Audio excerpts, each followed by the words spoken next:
Hi friends, అందరికీ ఈరోజు నేను పన్నీర్ తయారు చేస్తాను.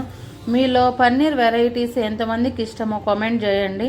పన్నీర్ కోసం అయితేనా ఫస్ట్ అయితేనా 1 లీటర్ పాలు తీసుకొని దానిలో ఒక 2 డ్రాప్స్ అయితేనా నిమ్మరసం వేసినాను.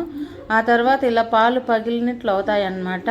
ఆ పాలు బాగా పగిలిన తర్వాత కొద్దిసేపు బాగా కాగబెట్టి ఆ తర్వాత కొద్దిగా చల్లగా అయిన తర్వాత ఒక కాటన్ క్లాత్లో అయితేనా ఇట్లా వడగట్టుకోవాలా. వాటర్ అన్నీ తీసేసి ఇట్లా పన్నీర్ అయితేనా గట్టిగా వస్తుంది. బాగా పిండేసి ఒకసారి మళ్ళీ చన్నీళ్ళల్లో అయితేనా ఆ కాటన్ క్లాత్ను బాగా తడుపుకోవాలా.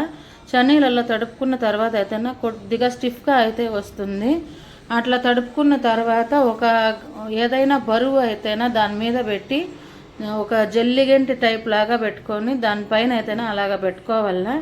దాంతో అయితేనే బాగా నీళ్ళంతా స్ట్రెయిన్ అయిపోయి బాగా కొంచెం గట్టి పడుతుంది. అప్పుడైతేనే మనకు పన్నీర్ రెడీ అయినట్లు.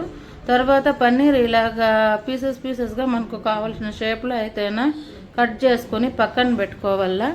తర్వాత పన్నీర్ కోసం ఇలా పీసెస్ తీసుకొని దాంట్లో కార్న్ఫ్లోరు, ఉప్పు, కారము, ధనియాల పొడి, కొద్దిగా పసుపు, గరం మసాలా కలుపుకొని ఇలాగ పన్నీర్ మసాలా అయితేనా తయారు చేసుకోవాలా.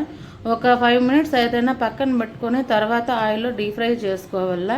ఇలాగైతే టేస్ట్ చాలా బాగుంటుంది. మీకు కూడా ఇది నచ్చుతుందని అనుకుంటాను. ఇలా అన్నీ చేసుకున్న తర్వాత పక్కన పెట్టుకొని తర్వాత ఇంకొక పెనం పెట్టుకొని దాంట్లో కొద్దిగా ఆయిల్ వేసుకొని ఎర్రగడ్డ, పచ్చిమిర్చి, టమాటాలు అయితే వేసుకొని బాగా దోరగా ఫ్రై చేసుకోవాలా. బాగా ఫ్రై చేసుకున్న తర్వాత మనమైతే రెడీ చేసుకొని పక్కన పెట్టుకున్నవి పన్నీరు అయితేనా తీసుకొని పక్కన పెట్టుకొని ఇలా పన్నీరు టిక్కా అయితేనా దానిలో వేసుకోవాలి. ఆ ఫ్రైని ఆ టమాటాలు అంతా దీనికి బాగా పట్టేలాగా మొత్తం కలుపుకొని దాంట్లో కొద్దిగా మేమైతేనే సోయా సాస్ వేసుకున్నాము. మీకు నచ్చినట్లయితే వేసుకోండి. ఈ సోయా సాస్ వేసుకున్న తర్వాత టమాటా సాస్ కూడా కొద్దిగా వేసుకుంటే టేస్ట్ అయితేనే చాలా బాగుంటుంది.